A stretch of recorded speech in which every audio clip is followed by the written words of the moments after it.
Welcome to the Hoop Collective podcast. We talk about the NBA, which we are doing early on Wednesday morning.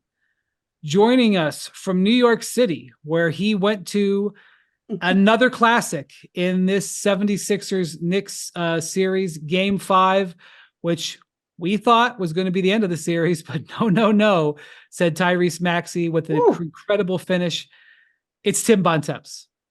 I texted our boss, Christina Douglas, after the game and said, I don't know if I've ever had more fun than I have over the first 5 games of this series. This has been unbelievable stuff. Be fun to chat about it. Yes, and joining us from out here in Los Angeles, we're so happy to have one of our favorite people at ESPN NBA's staff. It's Ramona Shelburne. What's up, Momo? What's going on, Bri? Yeah, what a thing to watch with this 76ers game. Okay. Joel Embiid had a triple-double in this game. He almost had the bad quadruple-double. Oh, He had 9 turnovers. Joel threw some passes in this game where I was wondering how his vision was, because he threw some passes that were wild. The Sixers went 6 minutes without making a basket, 5-6 minutes without making a basket in the fourth quarter. Had a bunch also went 6 minutes in the second quarter where they went give up an 18-2 run. It was like, oh my God, how can they win this game? The Knicks looked like they had it. And Bontemps, I said after game 3 that you could have written a short book about this series. Well, we're now into a serial. Because this has been wild. And with Jalen Brunson, with the games down in Philly, now this one. So take us into the Garden tonight and take us into the locker room after about how that all went down.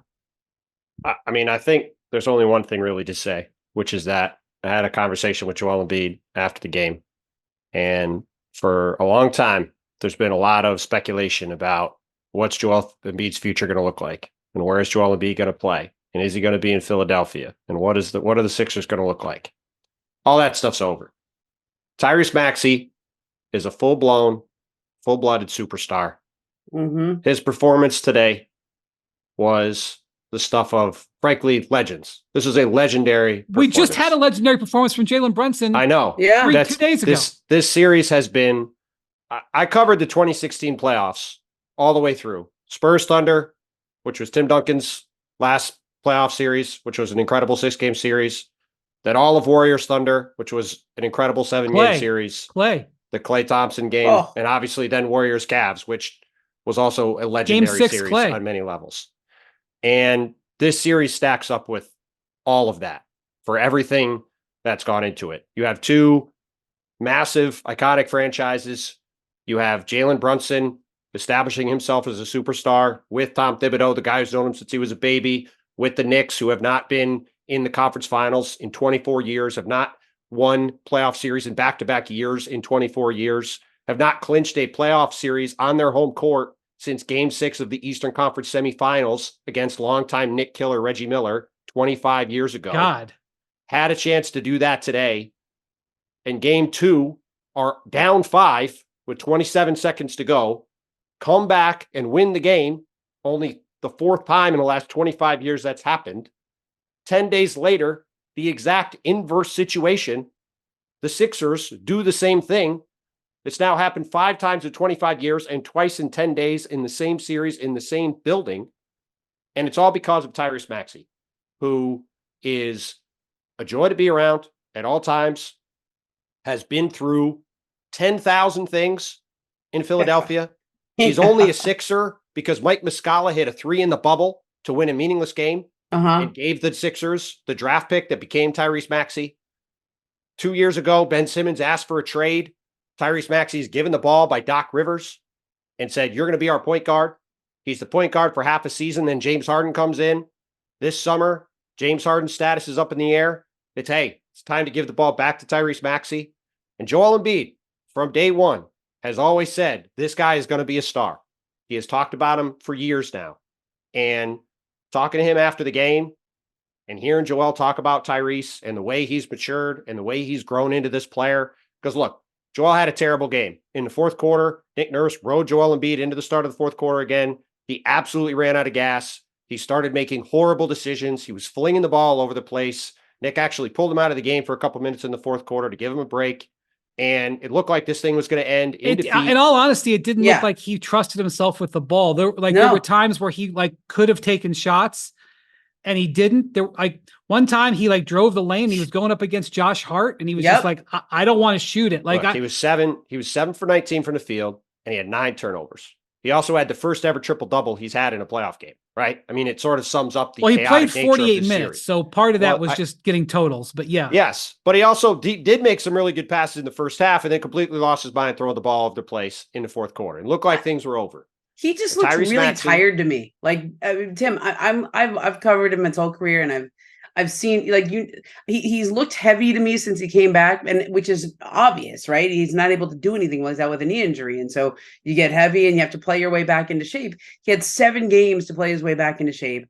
I think he's getting there, but when you watch him, especially, and you've written about this too, when Nick has to play him the whole fourth quarter, this isn't LeBron playing the whole fourth quarter. AD, who've been healthy and have played a lot of minutes. This is a guy who just barely came back from a knee surgery, who's still finding his wind, who's still finding his. You know what he looked like to me? He looked like a boxer at the end of a fight who's just kind of holding on. A little staggered. I agree with you, Brian. I don't know if he's seeing really well. He had a migraine today at shoot around. He looks like he's just barely standing up by the end of the game. He summoned it down the stretch and made 3 massive defensive plays in the final 90 seconds. Ended up laying on the ground for the possession that secured the game. Dove on the ground to get the ball. But look, he just played badly in the fourth quarter. He got tired. He started making lazy mistakes. He played really badly. But you know what? In the past, there's never been a guy to save the day. And now they have as good a 1-2 punch as you can find in the NBA. Tyrese Maxey is a full-blooded superstar. And that performance he had tonight, that was the Reggie Miller 8 points in 9 seconds moment. They were showing it. You were watching it in the Garden. Okay. Yes. We were all watching it on TV. I'm jealous of you. I think that would have been an amazing scene. However, it's not as fun when the Knicks lose that, but they were showing the scenes of all the Knicks old timers there. Everyone was, Patrick Ewing is there and Spike and the Garden was ready to just absolutely There was an amazing moment where, and I haven't seen this get memed, but after Tyrese hit the second 3, which we'll talk about in a second, John Stewart is there with this shell-shocked look on his face. Somebody get that look. John Stewart looked like he was just told that, the only thing better would have been somebody Marv won the Albert election on the call, right? Marv Albert on the call here. That's all this game needed. Marv Albert, our guy who was on the call for MSG Network, Mike Breen, was doing the game. It was an amazing game to watch. I don't even know where we even started. Jackson, is this true? Jackson just put in the chat. By the way, Jackson was at MSG tonight.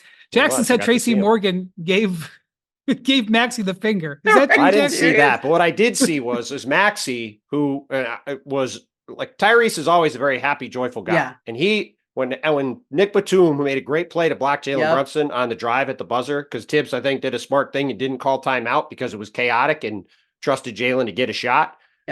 Maxey let out this just crazy roar and is pumping his fists and is running down the court, and it just pans over. And as it pans over, you just see John Stewart standing there like this, staring off into space, like the Matt Ishbia look, just going what did I just see? And I mean, look, the fact that this just happened 10 days ago in the exact same fashion, in the exact same building, in the polar opposite way. I mean, this series has been unbelievable. And the underpinning of all of it is both of these teams see what's going on the other side. And they see a debacle of a Pacers team that can't close out the Bucks. And who knows, Doc Rivers says after the game that Giannis and Dame are close to returning. We'll see how true that is. But whoever wins this series is going to be favored to make the conference finals. And neither one of these teams has done that since 2001. And everybody's aware of it on both sides.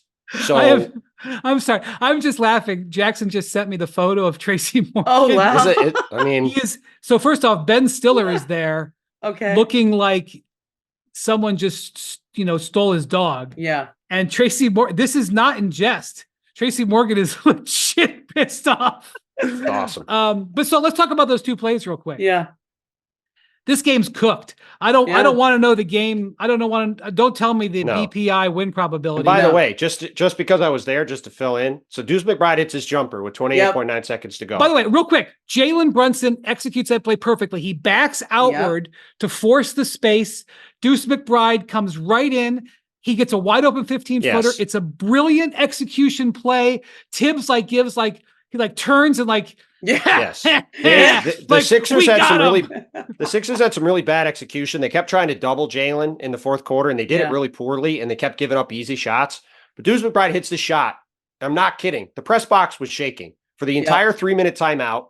Everybody in the building was jumping around. The game was over. The series was over. They hadn't closed the series out here in 25 years. Everybody's going absolutely berserk. And then they come out of the timeout. They run this play for Tyrese, and Mitchell Robinson, for some reason, runs over to contest it, jumps up in the air, gets called for a foul.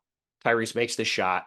The 4-point play. Sets up everything else. I mean, remember, it was initially ruled a 2. And which was ridiculous. It was not even close to a 2. Yeah, but the fact that he had that hang time to I think he double clutch while he's in the air and then throws up this prayer of a shot. I was like, oh my God. I loved watching the replay in slow motion. He kind of posed watching it because he must have felt like it was going in. Yeah. He was kind of like, I got him. And he was just watching it go in. And look, Mitchell Robinson after the game was like, I'm going to be a man about this. I bleeped up. So then, they go down and they go to the free throws. And I'm telling you, when there's a comeback, there's always a missed free throw. Always. I'm telling you, Kawhi Leonard. What was the comeback we just saw recently? Kyle Lowry. Josh Hart misses a free throw. I mean, there's always a missed free throw. By the way, the second free throw hit the rim 70 times. I know. Yes. It barely dropped in. So I'm thinking, they're going to foul. Yep. Right. 15 seconds left. Sixers have no timeouts. Have to bring the ball up. And Tyrese Maxey gets over half court, takes one step, and just pulls from 35 feet and buries it. Just an absolutely epic shot. I mean, I felt like that was Reggie Miller redo. That was I couldn't, and I've covered a lot of these too, Timmy, with the Sixers, and it always is heartache. There's always this Joel looking around forlorn, like, oh, is this my lot in life? Like, I never have a teammate I can rely on. I mean, last year James Harden hit a pretty big 3 in one of those Sixers games, in one of those Celtics games, but then of course we know game 6 and 7. I don't think he's ever had a teammate rescue him and his team the way Tyrese Maxey did today. Almost nobody no question. Has. Nobody. No question. Okay, and no so question. then, by the way, one other stat, just one, because Stat Williams, our pal, gave me this. Tyrese has 46 tonight. Joel had 50 in game 3. It's the first time in NBA playoff history 2 teammates have had at least 45 points in a game in the same series. Okay, so let me just say this. Jalen Brunson goes for 40 in this game.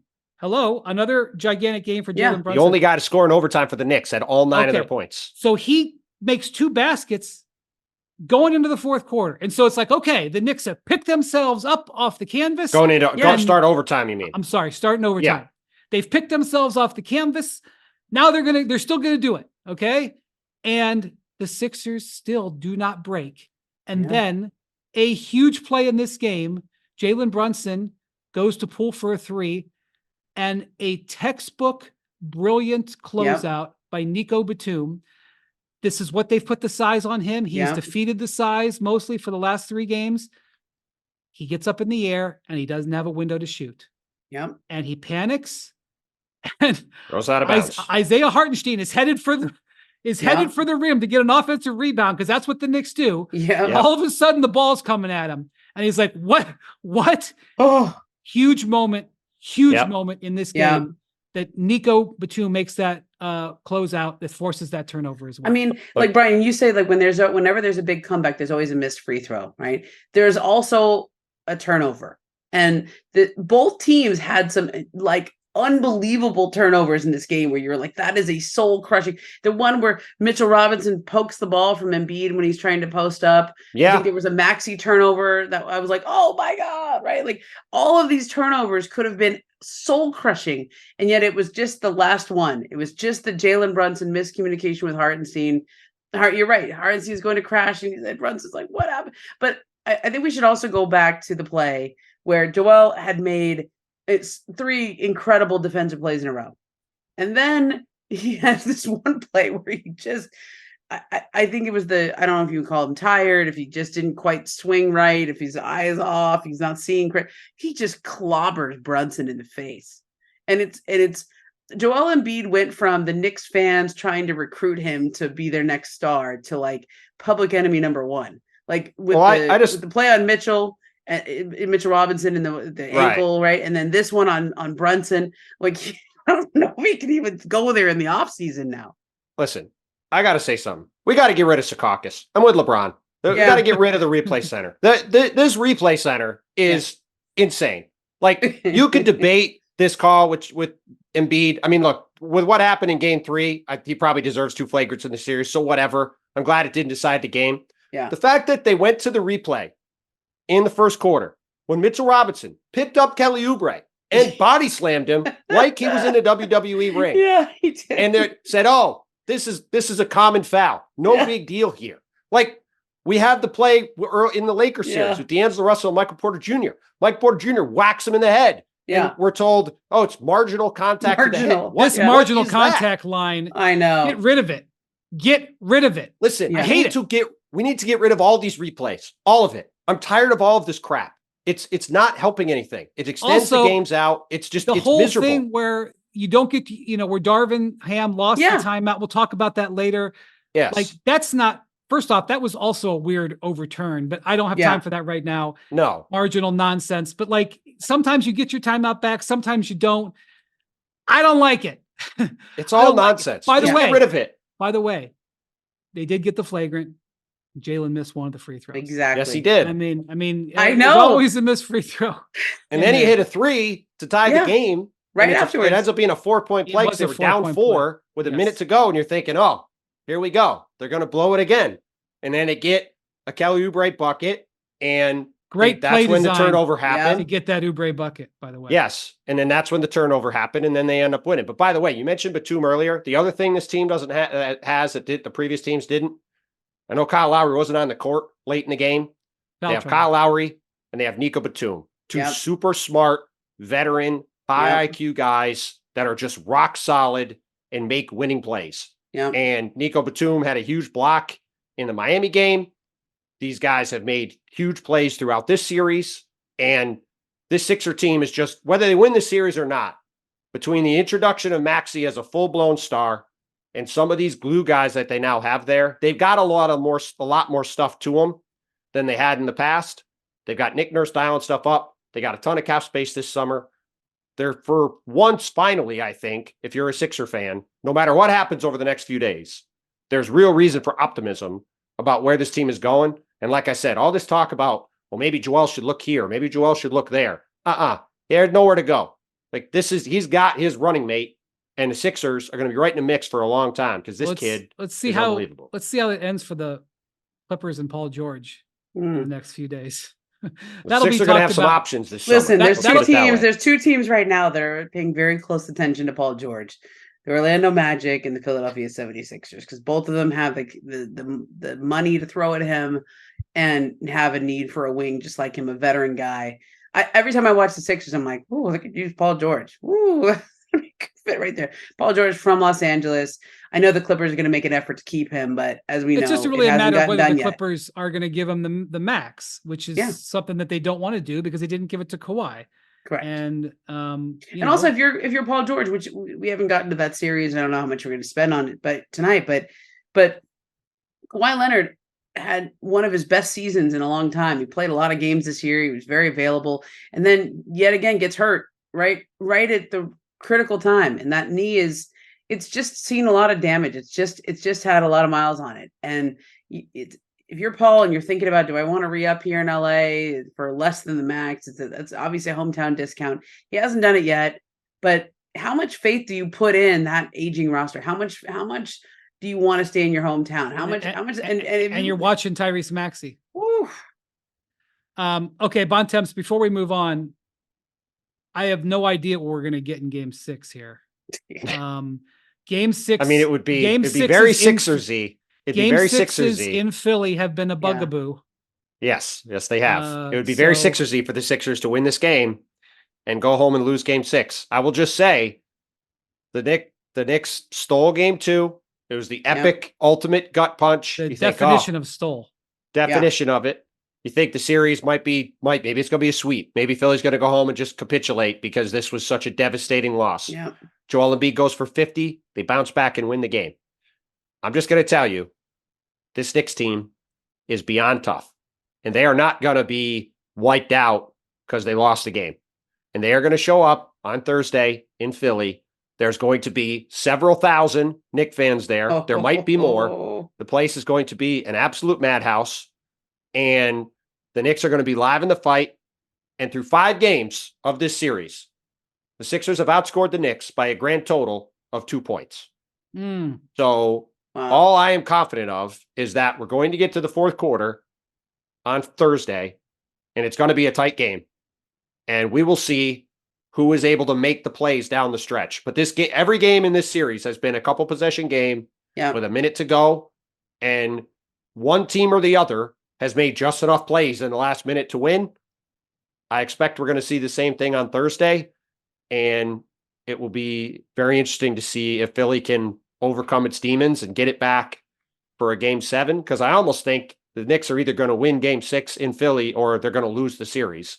Because I think the Sixers are almost more comfortable, I think, not being at home with all the drama that goes on. By the way, let's see how many Sixers season ticket holders have their tickets on StubHub. I bet there's going to be a lot of Knicks fans at the game on there Thursday. Just are. And here's it. This happens out here in Los Angeles with the Rams. The Rams have a nice fan base, but every time they play the 49ers, every time, half the stadium, if not more, is 49er fans because they have a historic fan base that comes in. And people like the Rams will go on LA radio and say, please don't sell your tickets. Please. I don't care how much money you can get for them. Please don't put them on stuff. It's very easy for the Rams to say that when people are getting 6 and 8 times the price of their tickets for these games. By the way, I got zero issue with any fan selling their tickets for a gazillion times more than their America, price. Of course. That's right. It's America. And these tickets cost a ton of money. And God bless you if you want to pay for your whole season ticket package by just selling your couple of playoff tickets. So I know it's probably not the best time to call out your own home team fans after if you lose a game at home, right? You know, I think that was a good story you had there, like Timmy. Like I thought it was, but I don't know how that played in Philly. After a loss. Is that a challenge? I didn't think Joel said anything that crazy. No, he got asked about it and just said, look, I not an issue with our fans, but it kind of sucked that there was all these Knicks fans here, which was true. All right. It was like going to a Knicks-Nets game. The next chapter awaits on Thursday night. You know what? You know who the real loser is, though? It's me, because I believe this game, because of these bozo Pacers, I believe this is going to be a 9 p.m. local tip, which it is, which is a real devastating blow.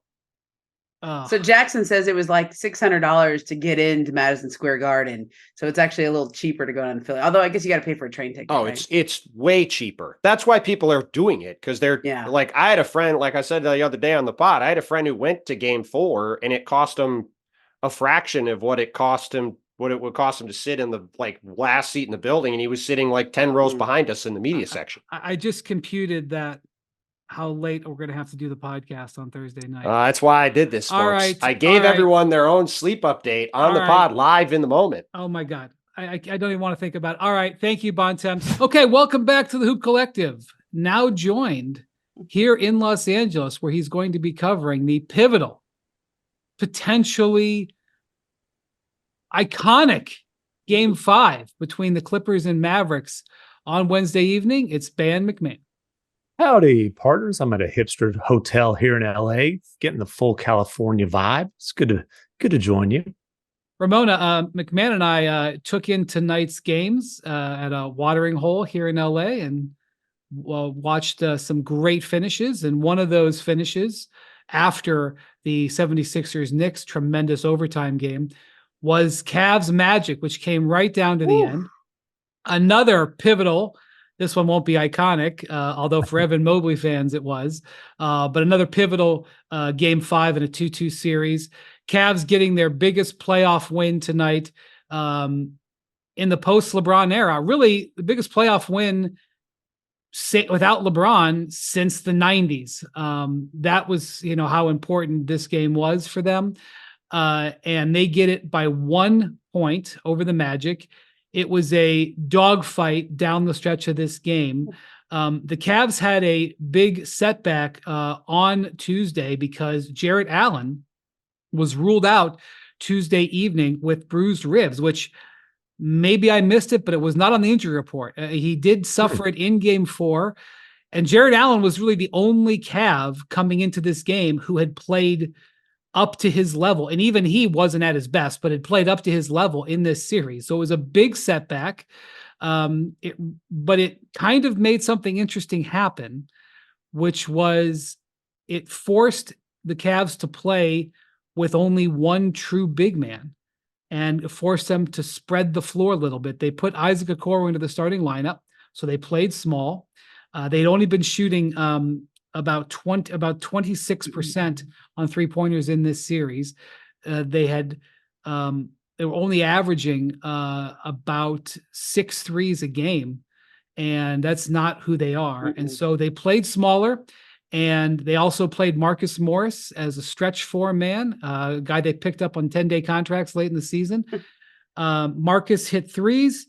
Evan Mobley played center and had 2 dunks in the last few minutes, and then a tremendous jaw-dropping block on Franz Wagner in the final 10 seconds that basically clinched the game. A great defensive play. MacMahon. I don't think either of these teams are headed for a very long playoff run, but it's a very, very important series to both of them. This came right down to it, and the guy that the Cavs needed to step up in this game, Evan Mobley, did so, and it was a big moment, the biggest moment of his young career. Yeah, no doubt about it. And look, he is a center. He is a center. He is a center, right? Long term, that's his future. Long term, that's likely the Cavs' future. Jarrett Allen has been really, really good in Cleveland. At some point, they need to decide between one or the other, get value for the one that they trade. But those 2 guys, they've made it work well enough with them. But Brian, you go on Cleveland radio every week, and what do you say? What do you tell them? You're giving them free advice. What do you tell them? I say 3-1-1. 1 point guard, which means, not Garland and Mitchell, although they played well enough. 1 point guard, 1 big man, 3 shooters. That's how the Cavs need to play, and they played their best this year when injuries forced them to play 3-1-1. And in this game, injuries forced them, maybe not 3-1-1, but certainly 3 shooters, a lot more out there with just 1 big man, not with Mobley and Allen, 2 non-shooters. And for the first time all series, they hit 100 points, and they needed every single one of them. And the first time all series, they were able to really unlock their 3-point shooting. It wasn't a great 3-point shooting night, but it was an adequate one. And playing 3-1-1 or whatever tonight, it opened up the lane for Garland. It opened up the lane for Donovan Mitchell, although he didn't have a great game.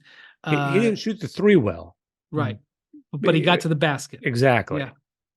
And that's how the Cavs played. And it seems to take injury to force it that way, because JB Bickerstaff knows that Mobley and Allen are 2 good players. He just can't really bring himself to figure out how to play with both of them. It forced them into playing this way, and it led to a victory. I thought that was one of the most important victories they've had since the finals, since the LeBron era.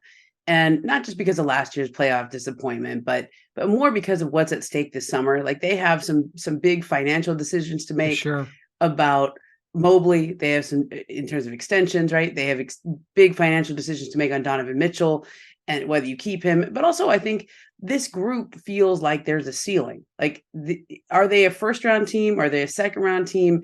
If you're going to be this expensive and make these keep everyone together and let them grow some more, what's the ceiling? And if they lose this game at home, which it looked like they were going to lose for a little while there. Oh yeah, they were pretty much behind much of the fourth quarter. Well, and Paulo Banchero straight up balled in this game. Yes, like that's what you want to see out of the face of that franchise, that recent #1 overall pick in his first playoff series. Yeah, and I felt like when you're at home for a game 5, there is so much pressure on the home team right there because the Magic had taken care of their home court. They looked really good in those games 3 and 4.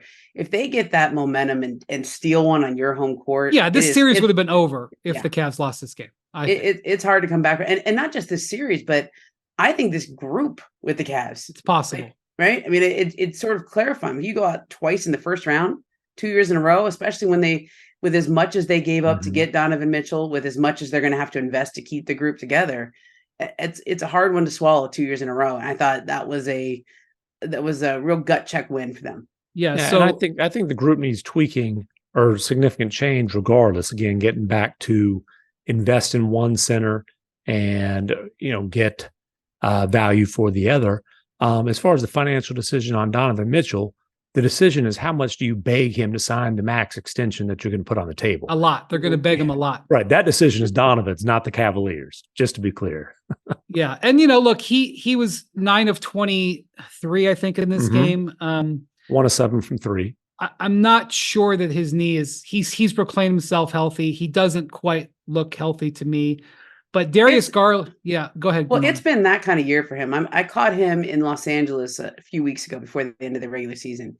And he was telling me about when he broke his nose and stuff and the mask he was wearing. And so, I don't know if people understand how big a deal that was. Like he literally couldn't breathe. Like when he would fly, it was like he couldn't breathe out of one side of his nose. And when he would fly, he said he was taking Afrin and stuff, just trying to get it to open up. So it's like Joel. Joel can't. Yeah. He's got one side of his face. Donovan had one nostril not working. One nostril not working. And I think it's still kind of affecting him. I think it's how can it not, right? And I think like when you saw their team, even towards the end of the regular season, they were starting to get healthy, but they just didn't have a lot of time for everyone to be back together and round into any kind of form or identity. And then boom, there's the playoffs. And so I think with Donovan, I'm giving him a pass on games like this in terms of shooting, in terms of how he feels and looking healthy, et cetera, because he's out there, right? He's definitely not 100%. And it's an accumulation of injuries that he's had this year, but he's out there at least. And they need just the threat of him because, as you mentioned, Brian, that offense is hurting most of the time in this series. Yeah. So Darius Garland had also really been struggling. In fact, all of the Cavs have been struggling.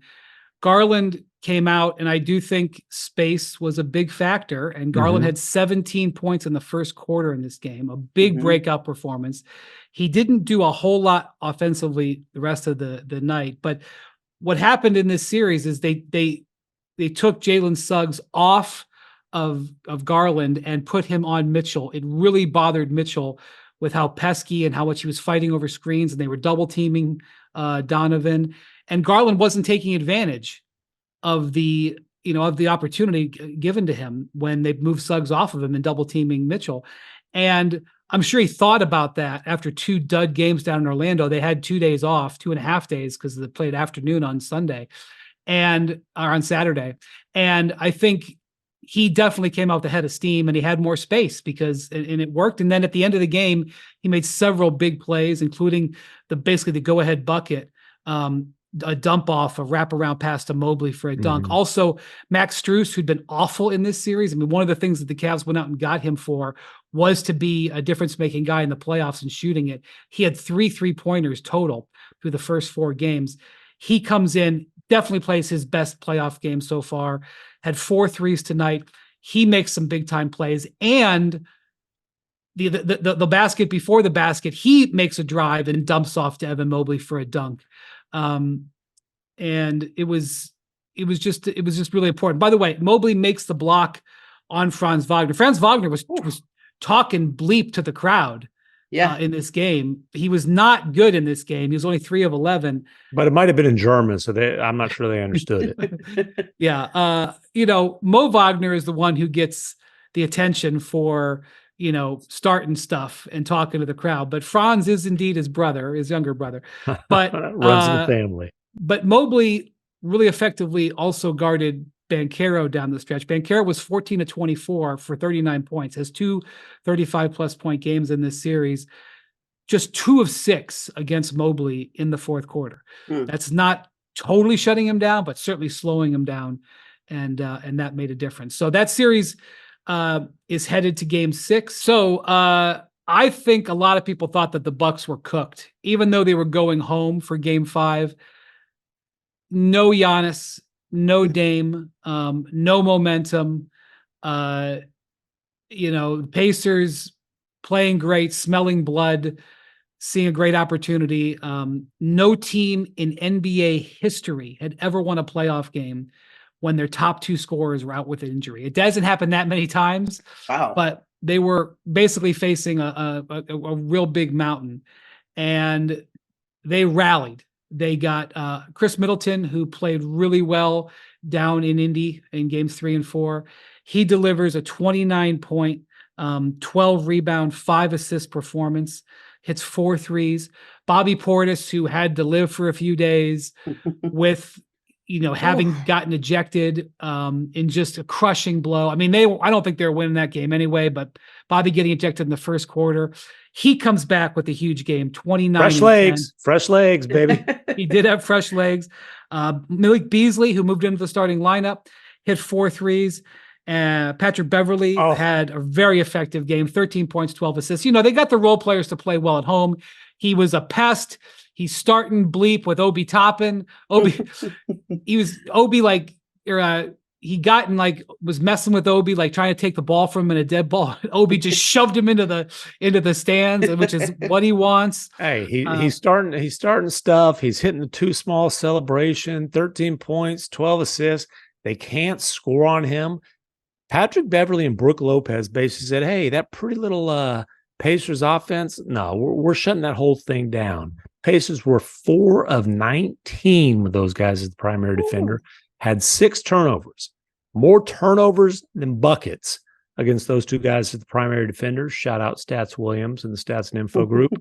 This was the Pat Bev boost, baby. It's good for one game, right? I mean, whether it's if that's all he gives them in this series or these playoffs, I feel like it's enough. Like that's what they went out to get him for. The whole reason Doc Rivers wanted him on that team is for games like this. Is for a moment when you got your top 2 guys are out, and Pat can just irritate everybody, just stir stuff up and get people uncomfortable. And I think like he's done that in every team. There's a shelf life to it. It's good for, here and there. And after a while, it's like, all right, that's enough already. But that's all they needed. It's just one. And the problem for the Bucks is there's no one's walking through that door, right? Giannis is not walking through that door. Dame is not walking through that door. Like if they're going to win this series, they're going to have to do it with this group. And Brian, I'm glad Chris Middleton is giving them something. I mean, he doesn't look healthy to me either. He looks like every other play. I feel like something's gone wrong with him. Is he all right? He's got braces everywhere. But he was a champion. He's an Olympian. Yeah. Like that's part of that championship core. I think Brook Lopez has been really good the last couple of games. I mean, these are the other guys on the team that we don't talk about because Giannis is Giannis and Dame is Dame, but these guys are also champions. And I thought that was heartening if you're a Bucks fan to see them at least hold court in this important game. Yeah, they also have slowed down Pascal Siakam, who was torching them early in the series. Yeah. Bobby Portis has played a significant role there. And they outscored the Pacers in transition in this game. They held the Pacers, not because they were playing super fast, but they held the Pacers to 7 points in transition. That's just, that offense is. Yeah, the Pacers scored 92 points. They ain't winning, which is what happened here. I think, they kind of let go of the rope down the fourth quarter. So look, the big question now is, can Giannis get involved in this series? Doc Rivers is given the same update on Giannis for like 7 straight days here. I don't think he was ever close to playing until maybe getting towards this weekend. The update that was given today was that he was out on the court, quote, working up a sweat really for the first time, sort of playing more with teammates. These teams are not doing contact practices during the playoffs. So it's not like you're saying, oh, we're going to throw him into a practice. But Giannis does seem to be making progress. Whether or not he can make enough progress to come back in game 6, I don't know. They also are not ruling Dame out, but Dame just had an Achilles injury like a couple of days ago. All of this scares me with older players. I mean, Dame's an Of older course. Giannis, he's not older, but he's he's in the middle of his oldish. career. He's not middle 22 anymore. Yeah, I mean, I guess I always just splash back to the Kevin Durant calf injury. Yep. Everybody does. Yeah. And I think you got to have the longest of views here. As much as you want to win this series and you don't want to go out in the first round and you want to get those two guys back, you can't take a chance on either of them popping Achilles. Well, it's the same reason like Kristaps Porzingis, we might not see him in the second round of the playoffs. Yeah. And certainly it makes sense for the Celtics to be extremely cautious with that because, like you said, these things are all connected. And I didn't know what the hell a soleus was until recently, but now I realize now it ain't something to mess with.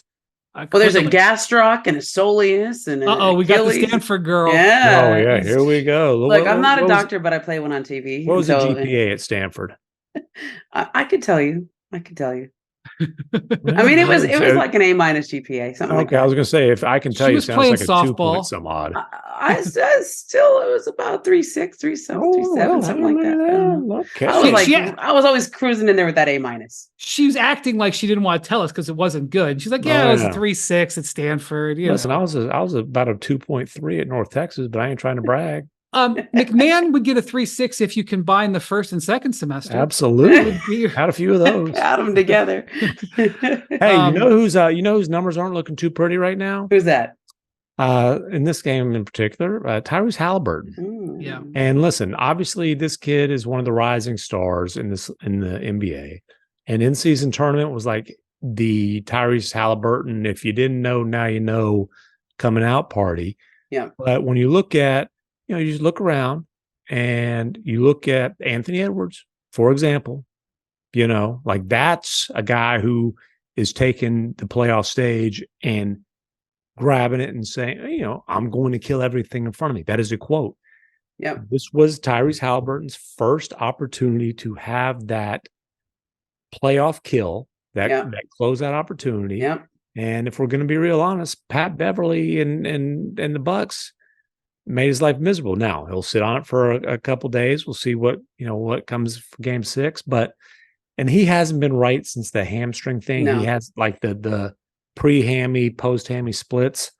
But I'm just saying, like when you look at the generation now or generation next in terms of the young star guards, and in particular has zoomed by the Haliburtons of the world.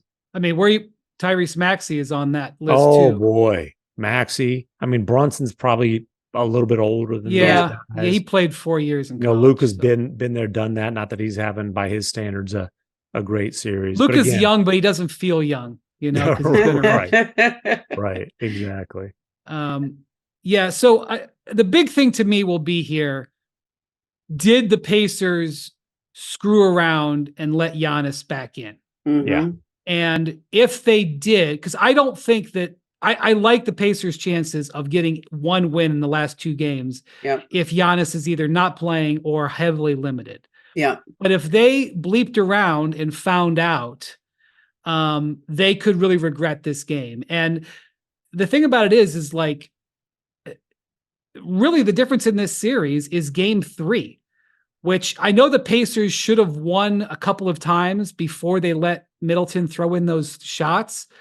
But, they were up 3-1 because they were able to squeeze that one out, where Dame was basically done. He was busy. He was a decoy, and Middleton was playing through whatever and throwing stuff in. But that was why they were up 3-1 in this series. And because they won that hard fought game on their home court, they were afforded this opportunity to end this series. And they let it slip through their hands with not a strong performance. And so they're young. They're still learning. This is a team that is doing all this for the first time. I'm not saying it's catastrophic, but that injury report and that game, that injury report that comes out, if it says questionable, Momo, that's going to churn your stomach a little bit.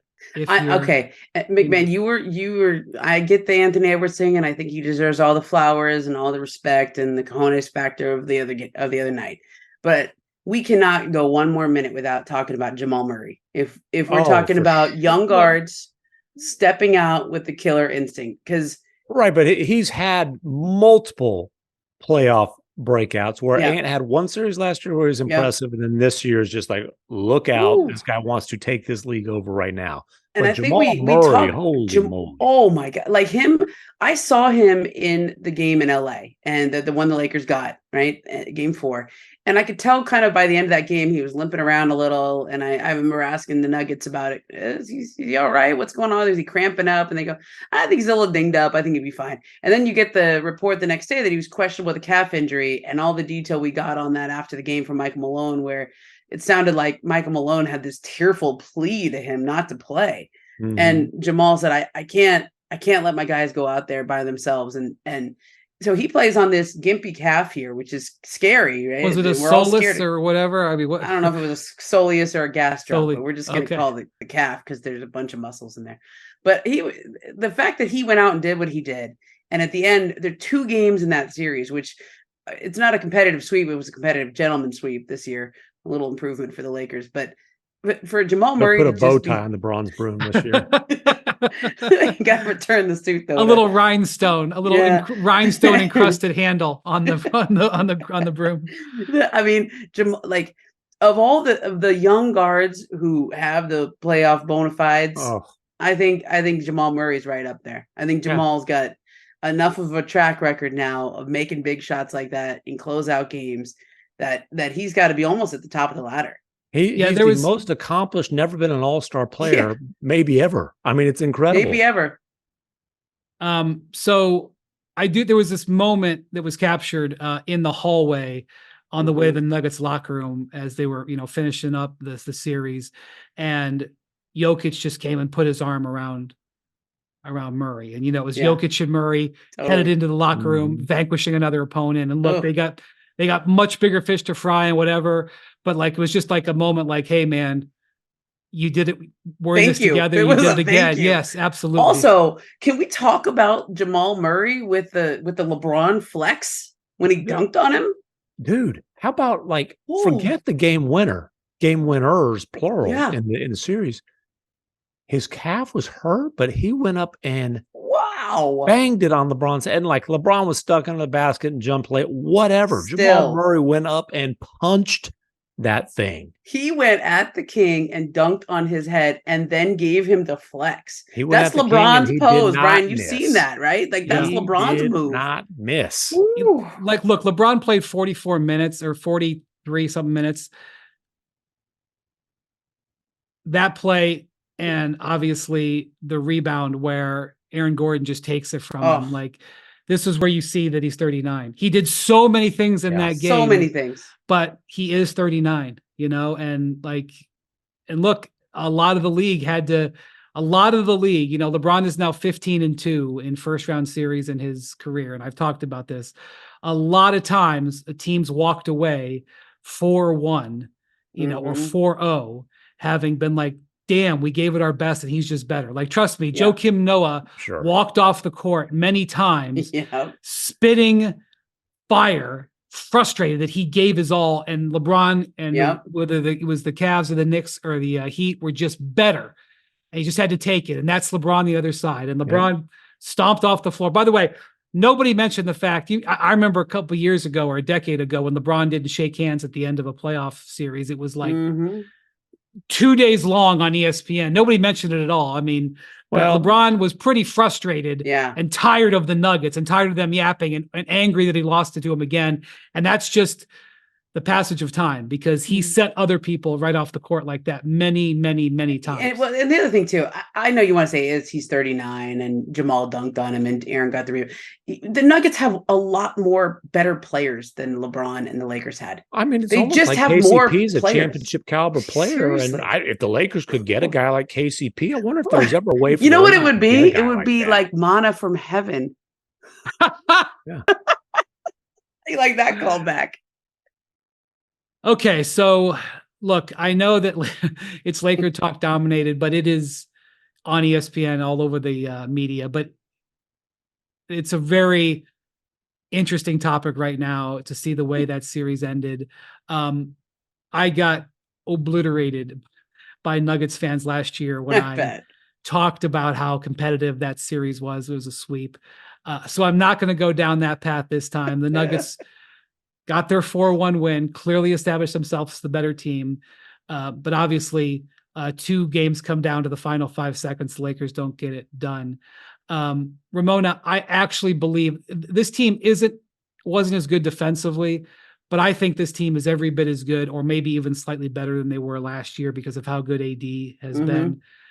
And the season is kind of being deemed like a failure. I just don't think it was a failure. They went out in the first round because they played Denver in the first round. If they played Denver in the first round because they were a play-in team. Well, they were playing team last year, and they got a different draw. Last year, they got a fortunate draw. This year, they didn't. But they were going to beat Minnesota?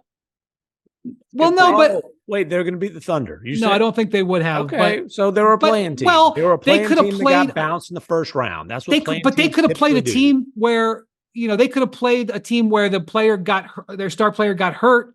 I mean, we've had several star players get hurt. Like, they could have had a fortune shot, but forget about the details. The point is, this is being deemed like a failure, and they may run Darvin Ham out of here. By the time this airs on ESPN2, Darvin might even be fired by then, and it's deemed like a failure. And I'm not sure that it was a failed season, but that's the way it is. And Momo, I don't know how you feel about it, but I thought the Lakers, they didn't overachieve, but I don't think they underachieved. I think they achieved.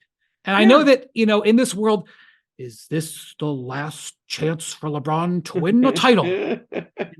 Is the era over with Steph, LeBron, and KD? I was like, okay, I guess the era is over. Sorry, they went to 20 finals between them. LeBron and Steph went to a finals 11 out of 12 years. I'm sorry, it's over. I'm so sorry. But Lakers fans are all upset. I think they should be all right, we did okay. Does that make me a bad person for saying that? I think they are the 7th seed. I think they were probably could they have been the 4 or 5? Sure. They would have won a few more games after the in-season tournament if some of their younger guys had done anything for them this year while Rui was hurt, and they had a lot of games where they had to play some of their young players, like Hood Shafino. If they would have made a decent pick at the 17th with the 17th selection, you mean Jaime Jaquez or immediately afterward? Sure. Yeah, those guys did pretty good. But if they had Brandon Pajemski, it wasn't like they would have beaten the Nuggets. Just to be clear. Listen, I watched all 4 games of this pretty closely, and every single game the Lakers had a lead. I mean, we had that incredible graphic that was aired during Game 4 of the whole series. The Lakers led for 3/4 of it, literally the time of leading in the entire game, the whole series. The Lakers led for about 3/4 of it, and every single time Denver in the second half would come back. And Darvin Ham gets criticized. Oh, he didn't make adjustments, and the Nuggets hit. No, the Nuggets were just better. They just settled in. They started making shots. They had the confidence because they just do it every time. That's sort of their MO, as they play okay in the first half, and they know that, especially when they're in Denver at altitude, that teams are going to hit a wall in the 3rd and 4th quarter. They're going to get exhausted. That's what happens every single time. The Nuggets come alive. It's been happening for decades. This is the home court advantage, the Rocky Mountain High, whatever you want to call it. Okay. This is what happens when you go to Denver. Teams generally play better once they've been there a few days, when they've acclimatized. But the Lakers were just not as good because the Nuggets, and I like the Rui Hachimura quote. Okay. I don't know if anybody saw that, if they just listened to LeBron and AD, but Rui's we've been together for a little while. They've been together for 5 years. These guys, the Nuggets are a team that is mostly homegrown. Yeah, they've added a few pieces here and there. They went and traded for Aaron Gordon, and they signed. But that was years ago. Now, I mean, Gordon's got his 10,000 hours. They've been together. This is what happens when you build a team. When you have 2 homegrown superstars, and then 3, really, if you count Michael Porter Jr., who's been great this year, and especially in that series. And then you draft really well. I mean, Peyton Watson in this series. Oh my goodness, that guy's going to be on all defensive teams for the rest of his career. When you have a core 3 like that you've drafted, then you go trade for Aaron Gordon, who's a perfect fit next to those guys, and then you fill in and you reload that bench the way that they have. that's just a better team. That is team building 101. And the Lakers every single year start with 2, AD and LeBron. And then they sort of shuffle everybody else around every year. And there was a little consistency from last year. I think the idea was to bring back Austin Reeves and D'Lo and Rui and that group that went to the Western Conference Finals. But as you mentioned, Brian, like they got a favorable draw last year. They were not as good as the Nuggets. They ran out of gas. I think just getting to the playoffs was really hard for them last year with all the hole they had to dig out of. This year felt like they kind of peaked too soon. And then they had especially the in-season tournament, the same way the Pacers did. They played really hard in December and they had this really bad January. They had a lot of, nobody wants to talk about the injuries to the role players, but there was a lot of injuries to role players this year. You had any injuries? Give me a break. No, I think they had the 6th most injuries of anybody, but it doesn't matter. The Nuggets are just better. They just are. It's a great championship team, and the Lakers drew them. And we can go back to should they have ducked them? Should they have tried to lose and then play the Thunder in the first round? Well, they didn't have to try. They were going to until Zion got hurt. Yeah, I mean, and who knows if they beat Sacramento because they couldn't beat them all year. But I just think this Laker team, they're a pretty good team, but they have not played together as much as the teams at the top of the West. The top 3 teams, Minnesota, Oklahoma City, Denver, those are teams that have grown together over the years. They know how each other plays. And Jokic gave almost a sermon. I mean, it wasn't long, but it was a sermon about, well, first you need to play together for 2 or 3 years. You see how each other plays, when a guy's going to go right and when he's going to go left. And then you have to sort of go through some battles together. And then you become a team. This Laker group hasn't done that. It's a new team every year. This Lakers group, they'll be ready to contend for championships when LeBron can tap into his 401k. I mean, how much time do they freaking need? Give me a break. They peaked right on time. The Lakers peaked at the perfect time. They peaked when they had a chance to hang a banner. The mayor got his in-season tournament tweet off. Everything's good. They hung a banner, baby. Okay. They got one more banner than the Celtics now. Tournament. And whether or not the Lakers wanted to hang that banner or whether they were just good corporate citizens and went along with that for the sake of the NBA and Adam Silver and all that stuff. It's a cute banner. I think if you left it up to them, it would not be hanging there. Let's put it that way. It is interesting how you talk about continuity. David Griffin, the GM of the Pelicans or president or whatever his title is, he came out today and was talking about how they really valued continuity. Yeah. And made that their number one priority. And now they may have to step away from that and look at retrofitting the team around their star players. He stopped short of saying we're going to turn over half the roster, but he basically said, let's not have continuity. So rough translation. Hey, who's interested in Brandon Ingram? Give me a call. Yeah. Well, I'll say this. I went maybe the Lakers to New Orleans. That'd be and this is not to take a stance on whether they should or shouldn't get away from Darvin Ham as their coach or anything. I think he's a really good coach. I think clearly he's lost AD and LeBron. I mean, just their antics on the sidelines, the post-game comments, I thought were unbecoming of both of them. Ramona, the problem is in this series they were ahead for 5 games at half. Yeah. One game they ended where they blew a lead and they had timeouts sitting on the board unused. Another game they could have used a timeout and they did. And there's circumstances around all of that. I can explain some of that away, but that sits on the resume and it hurts. It hurts. Yeah. Okay, cool. His but let's say this. The last game ended with maybe the smartest player of all time screwing up a 2-for-1 situation, and Jamal Murray hits the game winner with 3.6 seconds left, and he didn't have a timeout. Yeah. So, and that timeout was gone because they used the challenge this time. Because last time they didn't use it, LeBron threw a temper tantrum. Exactly. And they use it, and they were right, but you lose the timeout. That's why a lot of coaches don't like to use the challenge. But let me just go. Okay, this is a big picture, 10,000-foot Lakers comment. Okay, since Phil Jackson retired, you want to name the Laker coaches? You guys can probably do it. It's not that hard. Byron Scott, Luke Walton, Frank Vogel. Did I skip Mike D'Antoni, Mike Brown? I forgot about Mike D'Antoni and Mike Brown. Okay. Sorry. And then we got Darvin, Frank Vogel. I mean, there's a tough gig every couple of years. I mean, and it's not just Phil Jackson is a tough follow. The Lakers have 17 titles. Okay. 14 of those 17 titles were won by 3 men. You know him. This is a good little trivia here. I can tell you. Well, Phil Jackson, I think, won a couple. Yeah, he got 5. Pat Riley won a few. Yeah, he I got 4. him. This one's gonna be hard. You got to go back to Minneapolis. Well, I don't know who. Minneapolis. Bob Pettit, Jack McMahon, John Kunla. Kunla with a K. Jack McMahon. I forgot. I should know where the other ones are Westhead, Vogel, and I think Bill Sharman got one. But the point is, when you win championships, when you're going to be this dynastic type of team, generally speaking, it's because you've had the same group together and you've had the same coach together and you have a system and an identity. And one of the things I remember, even when Jim Buss and Mitch Kupchak were running the team, Jeannie Buss didn't like that they fired the coach every 18 months because you're bringing in players to fit the coach's system, right? So if you just keep firing the coach, then you have players that are stuck there from the previous system and nothing fits together. That's kind of what's been happening in Lakerland. Like, LeBron and AD are the two cores, and they've just been searching ever since. Except back in 2020, they actually had the right formula.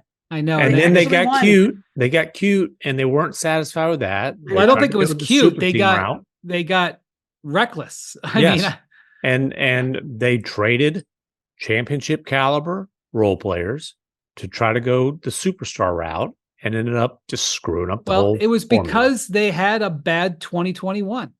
And they missed the playoffs, and or no, they got swept in the. They got swept in They lost. That was the Phoenix year. Yeah, that was 2021 is where they go to Phoenix. AD gets hurt. I think they were beating Phoenix, and then Anthony Davis got hurt, and Phoenix came back and won that series and goes to the finals. But it was a weird series because that whole year they mostly brought people back. That 2021, they just added Marc Gasol. Remember, they let Dwight Howard go. They added Marc Gasol. They kind of changed a few things up to get even better. That was when they added Dennis Schroeder to the team. They traded Danny Green for Schroeder.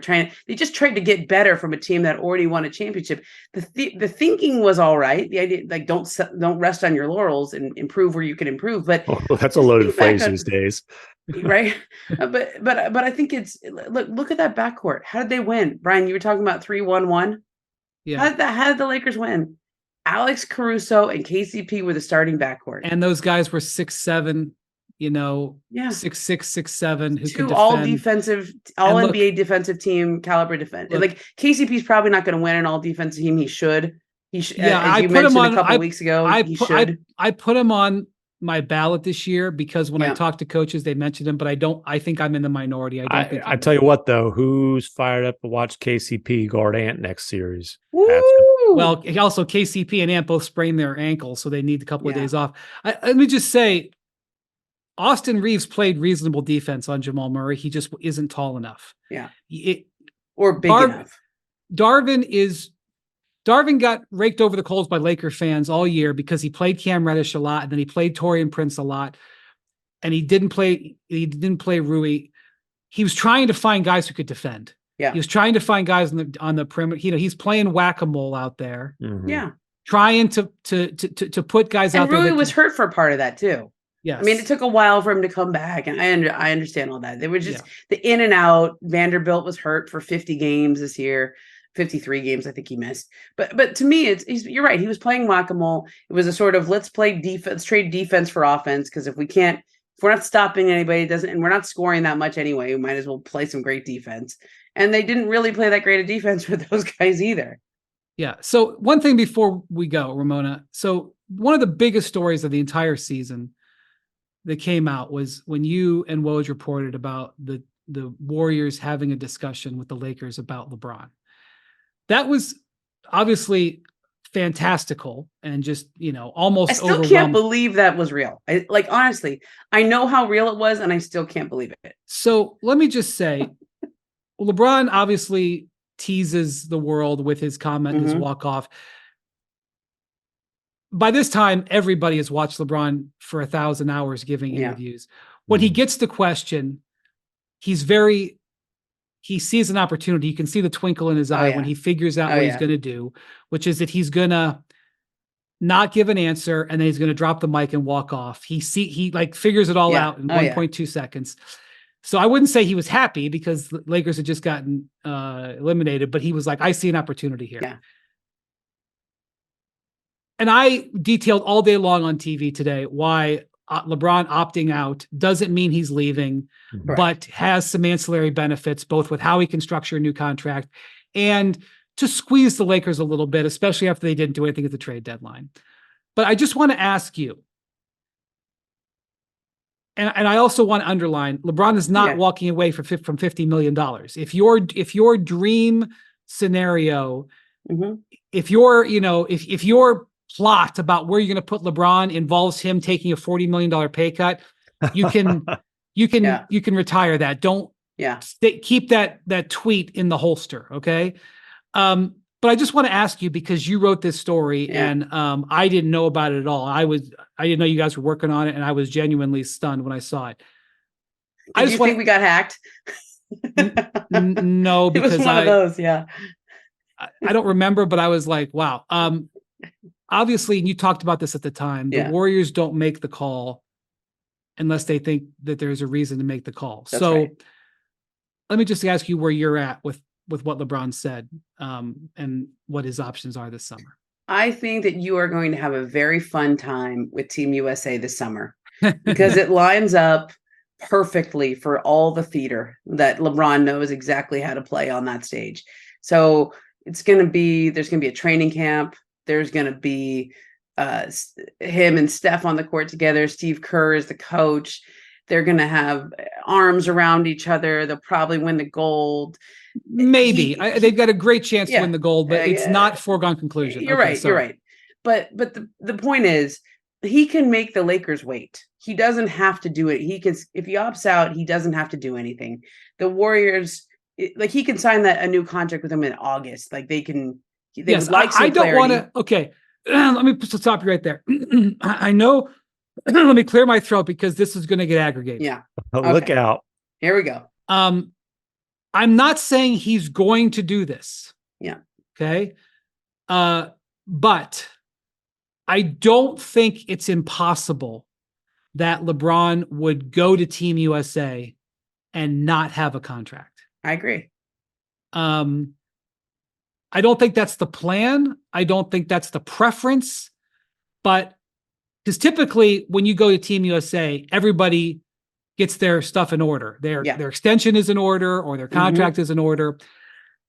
The Olympics are in earlier this year than normally on the calendar. Many Olympics start in August. These Olympics start the third week of July. So that means July 6th, Team USA begins. My guess is most of those players will have their stuff settled. And also you don't want to potentially go in a situation where you can get hurt playing with Team USA. Correct. LeBron doesn't have any concern about that. So I just think it would not necessarily be smart to assume. Probably he'll have a decision by then and have it all signed. But what you just said there, I think is true. And I didn't want to interrupt you, but now I'll let you have it. Yeah. I would say if you're LeBron James, the reason to opt out, there's two reasons. One, you can get a new contract, maybe 3 years even, for a whole lot of money. But two, it's also for leverage. So the Lakers can take, most things get sorted out early these days. Most trades happen either around the draft or the first few days of free agency. I think this is tied to whatever the Warriors decide to do. He's probably not their top target in this summer. They have other trade targets, and bigger names. They want to settle the Klay Thompson situation, but everyone, when we were reporting that first story, everyone thought this could come back up. It's harder to get done now because of the contracts, because Klay Thompson is now off the books. It would have to be some sort of, whether Klay's in the deal or it's whatever they decide to do with Chris Paul's contract, the non-guarantee. Yeah, there's bird rights issues. There's bird. It's just harder, but there's other constructions of that deal that would work that don't involve either of those two players, whether it's Andrew Wiggins or some kind of something with Moody, some of their draft picks. There's other constructions of the deal that don't even involve the two most likely big contracts that would have to be included to match. And so I think the best way to put it is, if there is a will, there is a way. And the Lakers want LeBron back. This is a team constructed around LeBron. I think there was a lot of fence mending that happened after the story came out and those discussions were had. Brian, as you know, I think LeBron, it actually might have been almost sort of like, burning the ground or whatever. Like, I think it forced it's kind of forced them together a little bit. Yeah. Like, and look, let's go back. And this is just a visual, and it's a couple of minutes during a game, but the scene of LeBron sitting with Jeannie Buss and Linda Rambis during, I think it was the Bucks game. It was a home game. He was not able to play. And they were, I think there was arms around each other. Jeannie Buss laid her head on his shoulder. I mean, there was very public, and it was very affectionate between the three people who were mostly called the shots with the Lakers. And I guess Rob Pelinka was up in the stands or something. So that's the other one. But right, those. It would have been nice if Rob put his head on LeBron's shoulder. That would be Jeannie on one side and Rob on the other. That'd be a little weird. I don't know. Maybe I could see a shoulder rub, but that would be, as far as he should go. But that scene, even though it's just a player sitting with the owner. Okay. It was nothing LeBron does is by accident, as you know, Brian. He's strategic. He's very aware of like last year when Kyrie Irving comes to the playoff game and he daps him up and he gives him a hug, and all of that is him knowing, having been in the spotlight for 20 years, how big that is going to be perceived, that everyone on social media is going to go crazy with that. People are going to see it. I thought that was a big fence mending between LeBron James and Jeannie Buss. That and we can talk much deeper about why those fences needed to be mended, but clearly after the trade deadline and not just and after the hourglass tweet and after some of the passive aggressive stuff, fences needed to be mended on both sides. And so whether that was enough, whether it was just for optics, whatever, I think LeBron knows exactly what he's doing at all times. And he's the guy who, at the worst of the chaos after Magic Johnson went on First Take and took down Rob Pelinka, or tried to, and whatever, LeBron showed up to Frank Vogel's press conference. Remember that? He showed up and stood in the back. They didn't hire his guy, Tyronn Lue, but he very publicly came to the press conference. I think he was wearing literally a neon hat. Like, hi, I'm here. Look at me. I'm wearing a neon hat in the back. And that is LeBron's really smart with that kind of stuff. Like, he knows people are going to notice that he is there showing support.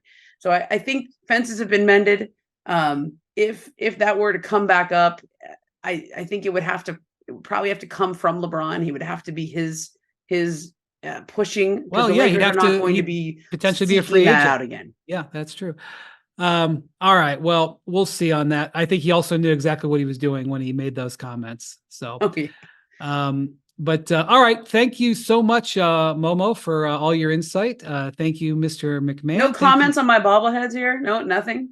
I work hard on these bobbleheads, Brian. It's a very impressive display. Yeah, it's a very impressive display. We got some old school Lakers ones that I had from a million years ago. You've got a Boba Fett, or maybe that's a Django Fett. Boba Fett. There's there.